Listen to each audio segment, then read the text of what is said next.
When you make an offer in a competitive market, your offer has to stand out. Let's say you found the perfect place. Guess what? There's multiple offers. The seller has put a deadline out and is asking for everyone's highest and best by 5 p.m. on Sunday. Now what do? As your agent, I'm going to do a few things. One, I'm going to call the list agent and I'm going to try to learn what is important to the seller. And you may wonder, like, what? Don't most sellers just care about the highest price and the highest due diligence fee? Well, yes, probably, but there might be other factors involved that would help influence a seller's decision. For example, if they needed a specific close date, or maybe they need someone who is flexible on closing, because maybe they're building a new construction home and they aren't sure on the close date yet. If you're able to give that to them, sometimes that can help your offer rise to the top. So that's one of the number one things that I'm going to do when I know I do that every time I write an offer for a client, but it's especially important in a competitive environment. Next, I research the market. Let's take a look at what homes are selling for, because if you are going to go over list price, we don't want to go completely crazy to where the home wouldn't appraise, for example, or if we didn't think it was going to appraise, that you understand that you could be responsible for the difference between your offer price and the appraised value.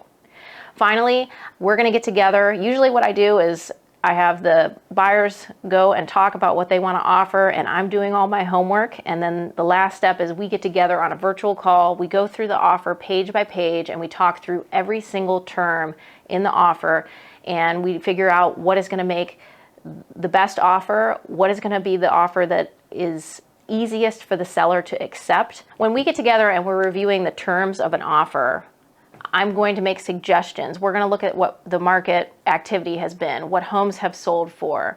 And I usually recommend that buyers, if they're very serious about purchasing the home, that they not only increase their purchase price, potentially over the list price, they increase their due diligence fee. This is that non-refundable fee that's paid to the seller.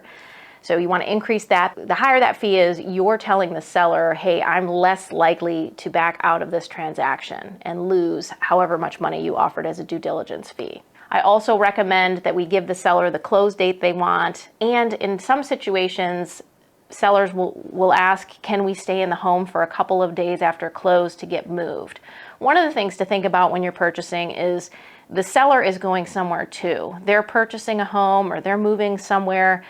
So if they haven't already moved, that's something that we want to take into consideration. We want to be sensitive to. So if they're asking for a couple days after close and you're very serious about purchasing this home, I would go ahead and give that to them. I would give them the close date they want. I'd give them the couple of days after close that they need to get moved out and get the house clean and ready for you. Or if they've already moved out, we talk about how quick of a close can you do? What's realistic for the lender? What's realistic for you? And that can help put your offer in a better light as well, especially if a seller has moved, the home is sitting vacant, they're paying for the utilities, the taxes, the HOA fees, they're going to want to close as quick as possible. We also want to make sure we submit either a pre-approval letter or your proof of funds with that offer.